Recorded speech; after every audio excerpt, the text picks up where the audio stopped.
It was Christmas morning 1983. I woke early and ran downstairs to the Christmas tree to seek out the biggest present with my name on it. And what a huge present it was. I'll never forget the morning I received He-Man, Battle Cat and Castle Grayskull for Christmas. I was the happiest boy in all of England. If you want to understand just how much these gifts meant to me as a 6-year-old child, I think my smile says it all.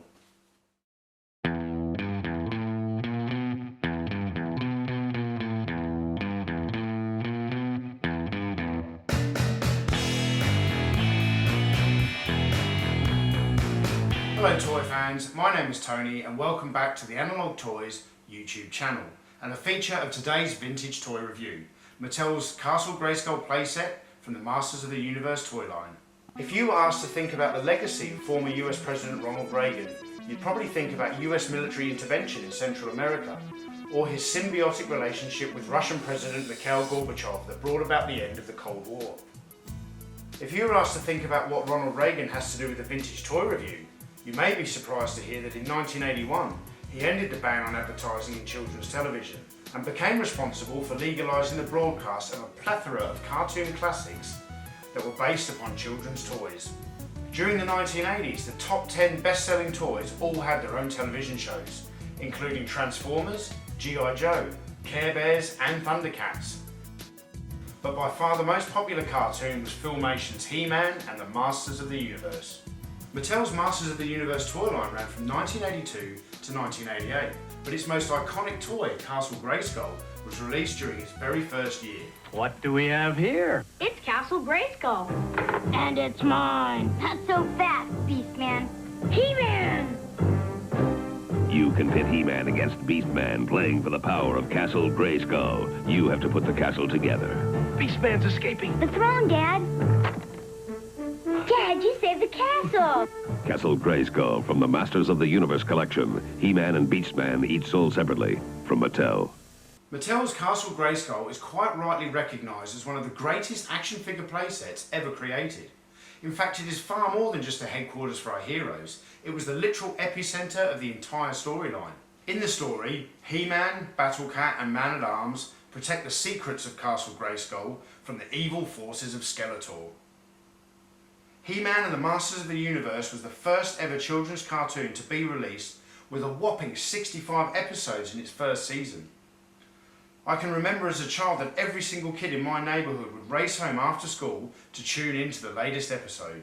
The cartoon had successfully hooked an entire generation, and in those early years millions of kids wanted to own Castle Grayskull. It was the must-have toy of 1982. Mattel's playset is a beautifully sculpted representation of the castle featured in the cartoon. While not necessarily screen accurate, it easily achieved the more difficult task of capturing the real essence of this mystical castle. With its fold-out split-level design, Castle Grayskull could be used as both a playset and an action figure carrying case. In the original storybooks, He-Man needed both halves of the power sword in order to unlock the secrets of Castle Grayskull. While this story beat was never really carried over into the cartoon, it is still very cool that the lockable drawbridge door of Castle Grayskull was made to fit He-Man's sword.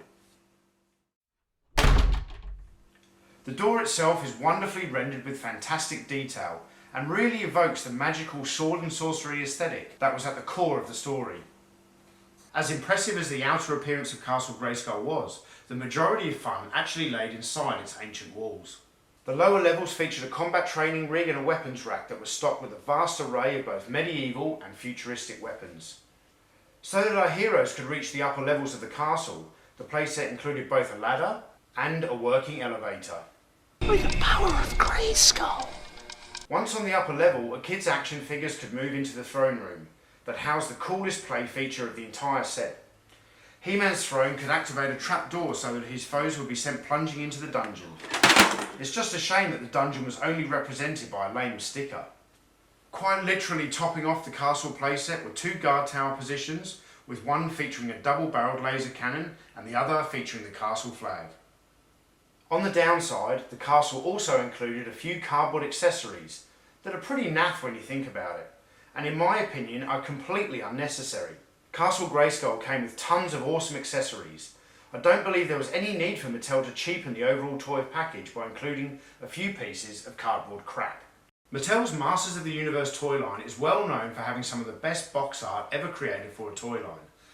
I simply can't review the Castle Grayskull playset without talking about its packaging. Rudy Abrero painted the beautiful box artwork for Castle Grayskull. The painting creates such a mystical, fantastical mood that it really spoke to the children of the 80s. You couldn't look at this single piece of art and not instantly know that Castle Grayskull was hugely important. It was important to me as a 6-year-old child, and today, almost 33 years later, the importance that this toy had during my formative years still resonates with me. Thank you, Ronald Reagan. Thank you. I score this toy 4.5 out of 5. So that's our review of Mattel's Castle Grayskull playset. Did you agree with our score? Leave us a comment in the section below, and don't forget to click subscribe to stay up to date with all of our latest videos featuring vintage toys.